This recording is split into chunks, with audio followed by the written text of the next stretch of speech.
कौन करेगा चैम्बर पर राज और किसकी होगी हार, फैसला होगा आज। कराची चैम्बर के इंतखाबात में पोलिंग का अमल जारी। 16,000 वोटर्स हक राय दही इस्तेमाल कर रहे हैं। बिजनेसमैन ग्रुप और बिजनेसमैन अलायंस आमने सामने। वोटर्स के लिए असल शनाख्ती कार्ड और पासपोर्ट लाजमी करार दिया गया। सदर कराची चैम्बर इफ्तिखार शेख ने कतार में लगकर वोट कास्ट किया। तफसीलात के लिए बात करेंगे अशरफ खान से। अशरफ, अपडेट कीजिएगा, अभी तक की क्या सूरत हाल है? यहाँ पे बताऊं कि सुबह 9 बजे से यहाँ वोट कास्ट जो कराची चैम्बर के इंतखाबात में शुरू हो गया और यहाँ गहमा गहमी देख रहे हैं। तकरीबन 16,800 से ज़ायद जो है वोटर्स हैं और अब तक जो है 1100 जो है वोट की जो लिस्ट जो जारी हुई, जो वोटर की जो टिकट है, और उसके अलावा 1010 जो है वोटर ने वोटर कास्ट कर चुके हैं। और यहाँ पर देखा जाए कि मुल्क का सबसे बड़ा चैम्बर है, 16,800 से ज़ायद जो है इसके मेम्बरान हैं। आज दो ग्रुप आमने सामने हैं, जिसमें देखा जाए BMG ग्रुप है जो 12 साल से बरसर इक़्तिदार है, और दूसरा BMA ग्रुप है जो कि अपनी नई टीम लेके उतरा है। 30 उम्मीदवार हैं, जिसमें प्रेसिडेंट के लिए, सीनियर वाइस प्रेसिडेंट और वाइस प्रेसिडेंट के लिए। और यहाँ पे इस वक्त हमारे साथ मौजूद हैं BMA के जो चेयरमैन आसिफ सखी साहब। उनसे जानते हैं क्या प्लानिंग के साथ उतरे हैं, और यहाँ पे जो 12 साल से लोग बैठे हुए थे उनके सामने आप लोग खड़े हुए हैं। बहुत बहुत शुक्रिया अशरफ भाई, आपका 12 साल से नहीं, ये 20 साल से बैठे हुए हैं, और 20 साल में सिर्फ 2 इलेक्शन हुए हैं। एक दफ़ा 13 सीटों पे हुए हैं और पिछले दफ़ा 1 सीट पे इलेक्शन हुआ है। ये 20 साल में पहली दफ़ा पूरा पैनल का इलेक्शन हो रहा है, और अल्लाह का शुक्र है कि हमारे BMA पैनल को पूरी सपोर्ट मिल रही है आवाम को। और इस वक्त आप गहमा गहमी देख रहे हैं आवाम की, कि अभी तकरीबन 2-2.5 घंटे हुए हैं और 1050 के करीब बैलेट इशू हो चुके हैं और कास्टिंग चल रही है। और इंशाल्लाह सेकंड हाफ में लग रहा है और ज़्यादा तादाद में लोग आएंगे, और हमारी उम्मीद है कि 7,000 वोट कास्ट होंगे। और इंशाल्लाह बहुत अच्छी उम्मीद है हमें, क्योंकि हमने पूरी टीम जो बनाई है 30 कैंडिडेट की, वो एसोसिएट और कॉरपोरेट क्लास मिला के बनाई है। जबकि BMG की टीम जो 20 साल से आ रही है, वो एक ही सेक्टर कॉरपोरेट को बनाते हैं और मार्केट एसोसिएशन को ये अपने साथ शामिल नहीं करते। इस दफ़ा हमने पूरा ट्रेंड चेंज कर दिया है कि एसोसिएट क्लास को भी अपने साथ लिया है और कॉरपोरेट क्लास को भी अपने साथ लिया है। और अब मेरे तमाम एसोसिएट और कॉरपोरेट लोगों से दरख्वास्त है कि इस इलेक्शन में भरपूर हिस्सा लें और अपने हक हासिल करें। अच्छा आसिफ साहब, अगर ये देखा जाए कॉर्पोरेट क्लास जो फहरिस्त की बात हो रही है और जो एसोसिएट्स की, क्या फ़र्क है? कि अगर देखा जाए एसोसिएट्स में क्या छोटे ताजिर वगैरह, क्योंकि यहाँ पे छोटे ताजिर, कराची जो मुल्क का सबसे बड़ा शहर है और छोटे ताजिर एहतजाज करते हैं कि उनकी बात की सुनवाई नहीं होती है, आप उन्हीं को बात को लेके आगे बढ़ें। असल में एक्चुअल पूरे पाकिस्तान में इस वक्त इलेक्शन हो रहे हैं। लाहौर चैम्बर, इस्लामाबाद चैम्बर, जितनी भी चैम्बर्स हैं, जितनी भी एसोसिएशन है, DGTO का कानून 2014 से है कि 2 सेक्टर में इलेक्शन होता है, associate class and corporate class. 15 सीटें कॉरपोरेट की होती है, 15 एसोसिएट की होती है। कराची वाहिद चैम्बर है जो DGTO के कानून को फॉलो ही नहीं कर रही।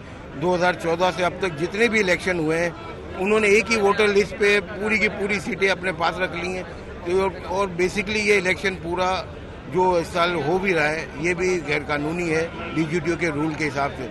हालांकि DGTO ने इनको 13/8/2024 को ऑर्डर किया था कि अपनी एसोसिएट और कॉरपोरेट की लिस्टें अलग करें और उसके मुताबिक इलेक्शन कराएं, पर उन्होंने DGTO का ये ऑर्डर नहीं माना और आज इलेक्शन करा दिया एक ही लिस्ट पे, जिसमें ना एसोसिएट अलग है ना कॉरपोरेट अलग है, और वोटर लिस्ट भी एकदम बोगस है। अभी तक हमारे पास 50 लोग ऐसे आ चुके हैं जिन्होंने 31 मार्च से पहले पेमेंट की थी, उनका नाम वोटर लिस्ट में नहीं है। हम वो अलग लिख रहे हैं ताकि इनकी वोटर लिस्ट के गलतियां जितनी भी हैं वो हम साबित कर सकें कि इन्होंने जाली वोटर लिस्ट बनाई है। क्योंकि हमें जो वोटर लिस्ट दी गई है उसमें ना मोबाइल नंबर है, ना कोई कॉन्टैक्ट नंबर है, ना ईमेल एड्रेस है। जबकि इनके पास जो लिस्ट है, इनके कंटिन्यू कन्विंसिंग चल रही है, मोबाइल कॉल्स जा रही हैं लोगों को, और हमारे पास मोबाइल नंबर ही नहीं है कि हम लोगों को कॉल कर सकें। जी, जैसा कि आपने सुना, और यहाँ BMA के जो कराची चैम्बर के लिए जो सदर के उम्मीदवार हैं, सलीम साहब हमारे साथ मौजूद हैं। क्या देख रहे हैं, छोटे ताजिर परेशान हैं, मसाइल हैं, उन सबको कैसे हल करेंगे अगर जीतते हैं? जी, बिस्मिल्लाहिर्रहमानिर्रहीम।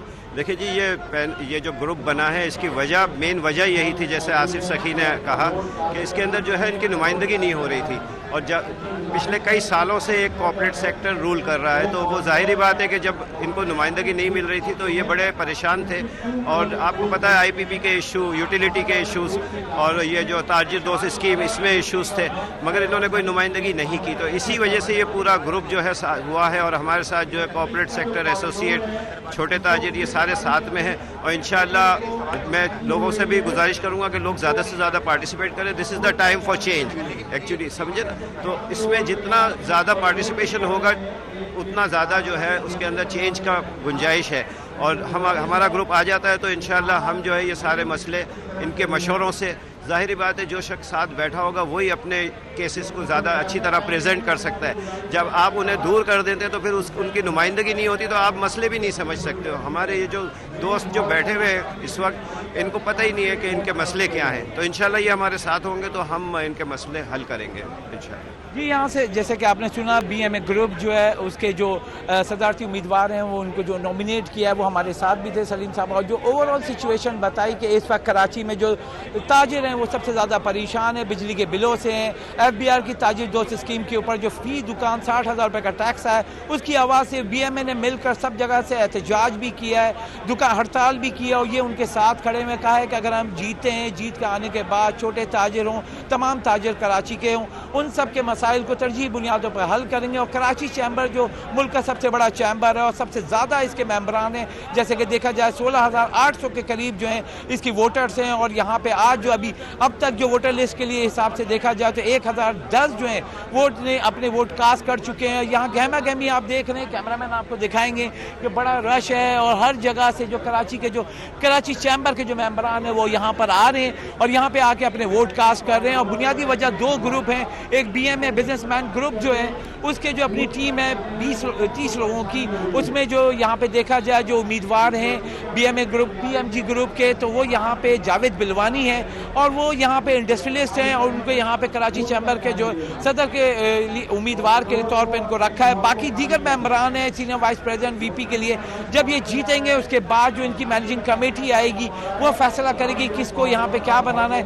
ये BMA ने ये फैसला किया है, सिर्फ यहाँ पे जो नाम सामने लाए हैं BMA के जो सलीम साहब जो अभी इस वक्त हमारे साथ मौजूद थे उनको सदर के उम्मीदवार के लिए इनको रखा है, और बाकी दीगर लोगों को जब फैसला आएगा उसके बाद जो मैनेजिंग कमेटी फैसला करेगी किसको जो है SVP बनाना है, किसको वाइस प्रेसिडेंट बनाना है।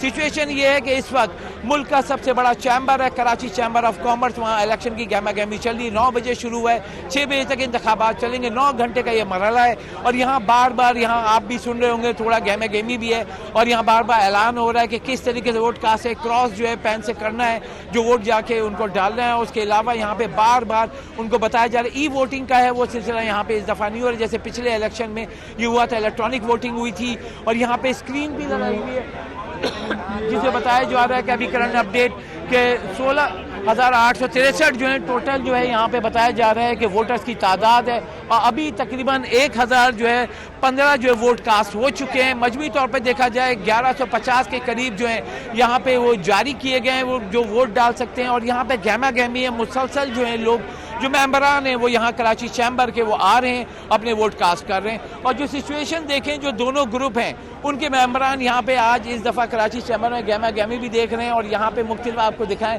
यहाँ पे वो आवाज़ें भी लगा रहे हैं कि 1 से 30 की जो बात की जा रही है बिजनेसमैन ग्रुप की है, और वहाँ पे कह रहे हैं कि उनको जाके आप वोट कास्ट करें 1 से 30 का। दूसरा जो है BMA जो ग्रुप है उसके लिए भी आवाज़ें लग रही हैं कि वो यहाँ से उनके ग्रुप हैं जिनके उनके नंबर दिए गए हैं, उनकी अलॉटी जो नंबर है उनको बताया जा रहा है कि यहाँ पे जाके जो हमारा ग्रुप है उसके वोट कास्ट करें।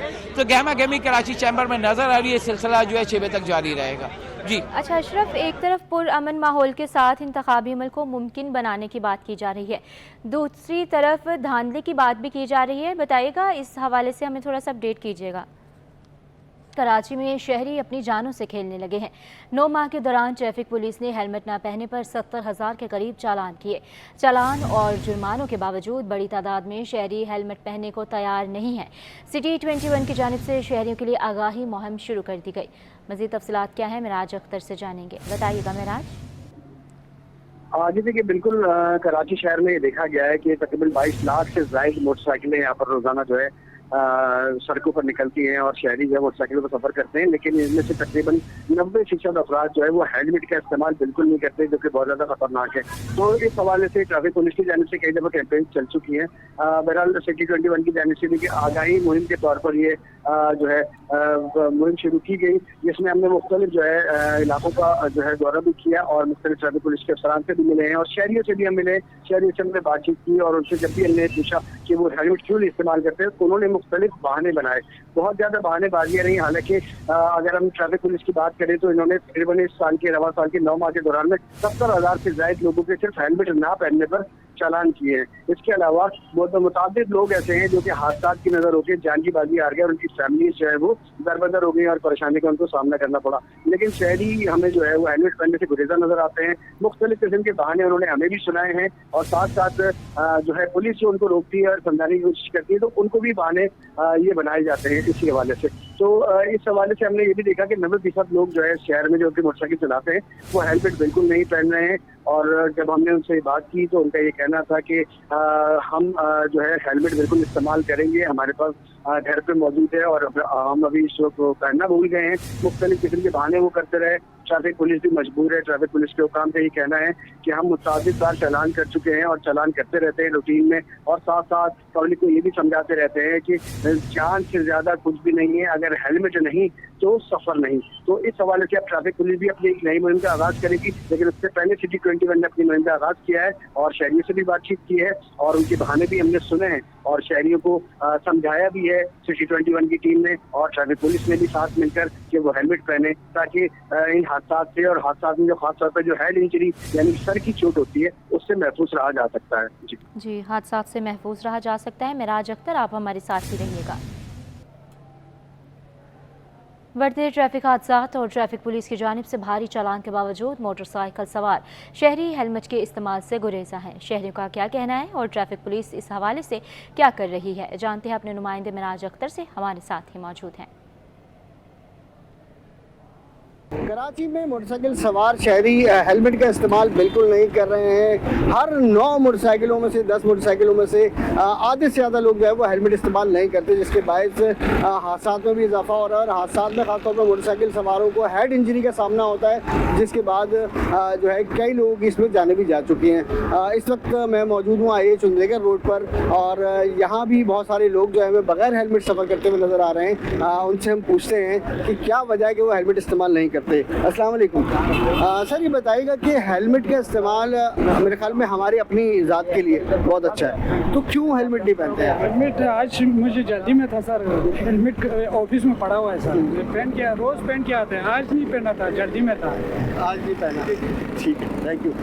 सर ये बताएं कि हेलमेट का इस्तेमाल क्यों नहीं करते? आपने है भी और यहाँ रखा हुआ भी है, उसके बावजूद? सर करते हैं हम इंशाल्लाह। अभी मैंने सॉरी उतारा आ गया तो अभी उतार दिया, तो थोड़ी गर्मी लग रही थी इस वजह से, नहीं तो रखते हैं, इस्तेमाल करते हैं। अच्छा, शहरियों के पास मुख्तलिफ इसके बहाने हैं, क्योंकि हमारी बहुत सारे लोगों से बात हुई, उनका ये कहना था कि मैं अभी घर से निकला था, जल्दी में था, किसी को सांस का प्रॉब्लम है, लेकिन हेलमेट का इस्तेमाल हमें कहीं नज़र नहीं आ रहा। इसमें ट्रैफिक पुलिस अपना क्या किरदार अदा कर रही है उस हवाले से? गैर मयारी हेलमेट मोटरसाइकिल सवारों के लिए जान का खतरा बन गए हैं। हेलमेट एक्सपर्ट असद कहते हैं कि कराची में मिलने वाले तमाम लोकल हेलमेट सिर्फ प्लास्टिक के बने हुए हैं, इसमें EPS थर्मापोल मौजूद नहीं होता। यही फोम हादसे की सूरत में सिर को चोट से बचाता है। मजीद जानते हैं अनुषा जाफरी से। बिल्कुल, देखिए जिस तरीके से हम देख रहे हैं कि कई ऐसे मोटरसाइकिल अफराद हैं जो बगैर हेलमेट के सफर करते हैं और जो हेलमेट के साथ सफर करते हैं वो ऐसे जो लोकल हेलमेट होते हैं जो कि बराए नाम होते हैं, एक प्लास्टिक जैसा पहना हुआ होता है, उससे उनकी हेड इंजरीज भी हो जाती है, एक्सीडेंट में वो बच नहीं पाते। अब क्या आवाम खाली 800 रुपए चालान की खातिर वो हेलमेट पहनती है या अपनी जान बचाने के लिए पहनती है? हेलमेट क्या एक बेसिक चीज है जान बचाने की, जो कि जरूरी है कि अच्छी क्वालिटी का पहना जाए। इसमें कौन कौन सी क्वालिटीज होती हैं? इस वक्त हमारे साथ जो है वो ये LS2 के जो ओनर है वो मौजूद हैं। सर भी बताइएगा, हम देख रहे हैं कि लोकल हेलमेट तो लोग बहुत पहन के घूम रहे हैं, 800 के 600 के हेलमेट लेकर, इवन 400 के भी ठेले से लेकर पहन रहे हैं। क्या वो खाली चालान से बचने के लिए कर रहे हैं या अपनी जिंदगी से बचने के लिए? लोग मर जाते हैं, क्या वजह? लोग सिर्फ और सिर्फ चालान से बचने के लिए इस चीज़ को पहन रहे हैं, अपनी सेफ्टी के लिए बिल्कुल लोग नहीं कर रहे हैं, क्योंकि अपनी सेफ्टी के लिए ये एक इम्पॉर्टेंट चीज़ है। जो मैं स्ट्रेट अवे आपको बताऊं कि ECER 22.05 ये DOT रेटिंग के हेलमेट्स, अब हमारे पाकिस्तान में इन दोनों रेटिंग्स के हेलमेट मौजूद ही नहीं है। तो ये जो हेलमेट्स हैं इनके अंदर जो आप देख रहे हैं कि ये पैडिंग्स हैं, थर्मोपोल, ईपीएस, इनकी एक लेयर है जो कि 3 to 5 mm होती है। तो जब खुदा ना खास्ता आपका एक्सीडेंट होता है तो ये एज अ बाउंस, मतलब आपको एक एनर्जी को अब्जॉर्ब नहीं करती बल्कि एनर्जी को थ्रो बैक कर देती हैं। तो ये एक बहुत इंपॉर्टेंट चीज है। अब जो लोकल हेलमेट्स मार्केट में कार्ट्स पे मिल रहे हैं उनके अंदर सिर्फ और सिर्फ आप देखेंगे कि स्टायरोफोम, जिसको ईपीएस कहा जाता है, थर्मोपोल कहते हैं, ये होता ही नहीं है। बस एक प्लास्टिक की लेयर है और एक वो कह सकते हैं आप एक एबनॉर्मल सा शेल होता है। आप ये देख रही हैं, ये एक हेलमेट का शेल है कंप्लीट। उनके हेलमेट के शेल होते हैं इतने इतने कि लोगों की जो फेस है वो शेल से टकरा रहे होते हैं। तो खुदा ना खास्ता जब एक्सीडेंट होता है तो वो डायरेक्टली उनके हेड के अंदर इंजरी होती है और इंटरनल ब्लीडिंग होती है, विच डॉक्टर से कि हमें पता ही नहीं है कि अभी ब्लीडिंग हो कहाँ से, वो तो उनके नोज से, एयर से बाहर ब्लड आ रहा होता है। तो ये एक बहुत ही खतरनाक पहलू है। तो ये बड़ी एक अच्छी चीज होती है। सर्टिफाइड हेलमेट्स की एक मेजर निशानी है। लोकल हेलमेट्स में ये नहीं मिलेगा कि आपको इसके अंदर से तमाम लाइनिंग रिमूव हो जाती है, आप इजीली वॉश करें। फिर इनके अंदर वेंटिलेशंस होती हैं। ये देखें, इसके चिन वेंट्स हैं, ये इसके टॉप वेंट्स हैं। ये सर्टिफिकेट वाले हेलमेट जो भी होंगे उनमें आपको वेंटिलेशन प्रॉपर मिलेगी, chin vents, top vents and then exhaust port. तो ये आपके हेलमेट को ठंडा रखते हैं। आपने 1-2 घंटे ट्रैवल करना है। तो ये चीजें हैं जो कि मैं समझता हूँ इंपॉर्टेंट है। आप लोगों को अपनी सेफ्टी के लिए और अपने लिए, अपनी फैमिली के लिए हेलमेट्स पहने। चालान से बचने के लिए हेलमेट्स मत पहने। बिल्कुल, चालान से बचने के लिए शहरी 80% कराची की आवाम पहनती है, जो कि खाली प्लास्टिक होता है वो पहनती है अपने सर पे और अपनी जान भी गंवा देते हैं कुछ ऐसे अफराद। जिस तरीके से LS2 का एक ब्रांड है और वहां यहाँ पर ये बताया जिस तरह इन्होंने कि फोम की लेयर होती है वो उन हेलमेट्स पर, लोकल हेलमेट पर मौजूद नहीं होती और ये बकायदा प्रॉपर हेलमेट है। एक ही दफा पैसे खर्च करके बंदा अच्छा हेलमेट ले ताकि उसकी जान ना जाए। और इस पर जो मुतालिका हुकाम को चाहिए कि लोकल हेलमेट जो कि सिर्फ बराए नाम हेलमेट है उनके खिलाफ भी क्रैकडाउन होना चाहिए और लोगों के अंदर अवेयरनेस आनी चाहिए कि वो जो है वो खाली चालान से बचने के लिए नहीं बल्कि अपनी जिंदगी को बचाने के लिए अच्छे हेलमेट का इस्तेमाल करें। जी, अहम खबर के साथ आगे बढ़ेंगे। कराची की एक और बच्ची में पोलियो वायरस की तस्दीक हुई है। तर्जुमान महकमा सेहत के मुताबिक किमाड़ी टाउन की रिहायशी 45 माह की बच्ची में वायरस की तस्दीक हुई। जी हाँ, महकमा सेहत सिंध के मुताबिक रवां साल कराची में दूसरा पोलियो केस रिपोर्ट हुआ है। अपडेट करने आपको पोलियो वायरस के हवाले से कराची की एक और बच्ची में पोलियो वायरस की तस्दीक हुई है। तर्जुमान महकमा सेहत के मुताबिक किमाड़ी टाउन की रिहायशी 45 माह की बच्ची में पोलियो वायरस की तस्दीक पाई गई है। महकमा सेहत सिंध के मुताबिक रवां साल कराची में दूसरा पोलियो केस रिपोर्ट हुआ है। तफसीलात के लिए बात करेंगे इब्राहिम रिंद से। इब्राहिम, आगाह कीजिएगा हमें। जी देखें, बिल्कुल ये अफसोस की बात है कि किमाड़ी की रिहायशी है, 45 माह की बच्ची है, इसमें पोलियो वायरस की तस्दीक हुई, जिसकी तस्दीक जो है वो महकमा सेहत सिंध के तर्जुमान ने भी कर दी है। और इस तरह जो है कराची में रवां साल के दौरान ये पोलियो का दूसरा केस है और ये दूसरा केस भी जो है कराची के इलाके किमाड़ी में रिपोर्ट हुआ है, जिसके बाद महकमा सेहत और पोलियो की टीमें समेत जो मुतलका महकमे हैं वो मजीद मुतहरिक हो गए और कराची के जो इलाका है किमाड़ी, इसमें मजीद जो बेहतर अंदाज में पोलियो मुहिम चलाने के लिए इस हवाले से जो वो फैसला किया जा रहा है कि इस इलाके में आया दूसरा केस भी रिपोर्ट हो चुका है। तो इस तरह कराची में ये पोलियो का दूसरा केस है। महकमा सेहत के वजीर सेहत डॉक्टर अजरफ फजल पीचो ने अवाम को भी हिदायत की और वालिदैन को भी कि 5 साल से कम उम्र के जितने भी बच्चे हैं कराची समेत सिंध भर में, वो अपने बच्चों को जिंदगी भर की माजूरी से बचाने के लिए पोलियो से बचाव के कतरे लाजमी पिलवाएं, क्योंकि ये वायरस जो है ये खतरनाक वायरस है और जिंदगी भर से माजूरी का सबब बन रहा है। तो इस हवाले से वालिदैन को भी चाहिए कि जो पोलियो टीमें आती हैं घर घर, उनके साथ भी ताउन करें और जो भी टीमें आती हैं उनके साथ ताउन के साथ साथ अपने बच्चों को पोलियो से बचाव के खतरे लाजमी पिलवाएं, जबकि इसके अलावा रूटीन की वैक्सीनेशन भी लाजमी करवाएं। लेकिन अफसोस की बात है कि ये जो 45 माह की बच्ची है ये भी किमाड़ी की रिहायशी, जबकि इससे कबल जो पोलियो का केस रिपोर्ट हुआ वो भी किमाड़ी के। तो इस हवाले से किमाड़ी टाउन में ज्यादातर आप फोकस रखा जाएगा। इसके साथ साथ जो हाई रिस्क यूनियन काउंसिल्स हैं वहाँ पे भी पोलियो मुहिम को मजीद बेहतर अंदाज में चलाने के लिए जो है वो इस तरह मीटिंग की जा रही है। जी, बहुत शुक्रिया आपका इब्राहिम रिंद, आप हमें अपडेट कर रहे थे। बात करेंगे शाह फैसल टाउन में आग लगने का मामला। 10 दिन गुजरने के बाद भी मुतासरा इमारत की बिजली बहाल ना हो सकी। मुतासरा इमारत से गैस और पानी का कनेक्शन भी काट दिया गया है, जबकि इमारत के रिहायशियों को सख्त मुश्किलात का सामना है। तफसीलात के लिए ताहा मलिक हमारे साथ मौजूद हैं। ताहा, अपडेट कीजिएगा, ताज़ा तरीन सूरत हाल से आगाह कीजिएगा हमें। जी बिल्कुल, देखें आज से 10 दिन कबल जो है वो शाह फैसल कॉलोनी के अंदर जो है वो गैर कानूनी पंपिंग स्टेशन के अंदर पेट्रोल पंप स्टेशन के अंदर जो है वो आग लगी थी और इस आग लगने के बाद जो है वो जो साथी जो इमारत थी वो मुतासर हुई थी। उस इमारत की मुतासर होने से जो है वो जो शहरी हैं, जो इलाका मकीन हैं और जो यहाँ के लोग हैं इस इमारत के जो रिहायशी हैं वो ख़ासकर जो है वो काफ़ी मुश्किलात का उनको सामना है। बिजली की जो बहाली है वो अब तक हो नहीं सकी है, गैस की बहाली अब तक नहीं हो सकी है, जबकि जो रिहायशी हैं इस इमारत के उनका कहना है कि इस इमारत के अंदर रहना जो है वो अब अभी भी हमारे लिए मुमकिन है, लेकिन हम रहें तो रहे कैसे, क्योंकि बिजली की जो बहाली है वो अभी तक नहीं हो सकी है, गैस यहाँ पर कटी हुई है, पानी की अदम मौजूदगी है और साथ ही उनका ये भी कहना है कि अगर हम मुतालिका इदारों के पास NOC लेने के लिए जाते हैं तो NOC के लिए हमें जो है वो दौड़े लगवाई जा रही हैं, यहाँ से वहाँ चक्कर लगवाया जा रहा है। यहाँ पर हमारे साथ जो है वो रिहायशी मौजूद हैं, मुतासिरा जो फ्लैट है उसके अंदर जो रिहायशी खातून है वो हमारे साथ मौजूद है, उनसे मज़ीद गुफ्तगू करते हैं। मुझे बताइएगा कि आंटी यहाँ पर आप रह रही थी, अब किन मुश्किलात का सामना है? अभी भी हम देखते हैं कि बिल्डिंग अपनी जगह पर मौजूद है लेकिन पानी है, ना बिजली है, ना गैस है, कैसे मुमकिन हो पा रहा है? ये बहुत मुश्किल है हमारे लिए, हम बहुत परेशान हैं। उसकी वजह ये मेरी वैसे भी ब्लड प्रेशर हाई रहता है और ज़ाहिर तबाहशुदा घर में कोई कैसे रह सकता है, कुछ भी नहीं है घर के अंदर और घर की बाहर से भी हालत बहुत ख़राब है। मैं तो यही रिक्वेस्ट करूँगी जितनी जल्दी हो सके हमारे घर को सही किया जाए ताकि मैं अपनी फैमिली लेके इसमें रह सकूँ। मेरी पोती है 1 साल की, मेरी बहू का सारा जहेज जल गया, मेरा घर अंदर और बाहर से तबाह हो गया है। मैं रिक्वेस्ट करूँगी कि शॉप ओनर जो और पंप रनर उन दोनों से हमें जो है उनसे हमें पैसे दिलवाए जाए। हमने बहुत मुश्किल से एक घर 20-22 साल में अपनी पूरी खरीदारी समेटी है और जाहिर है कि हम बहुत परेशान हैं, बहुत ज़्यादा। प्लीज़ गवर्नर साहब से भी यही रिक्वेस्ट है और जितने अरबाब इख्तियार हैं कोशिश करें कि जितनी हमारी तो बदनसीबी है, हमारी FIR तक नहीं काटी जा रही।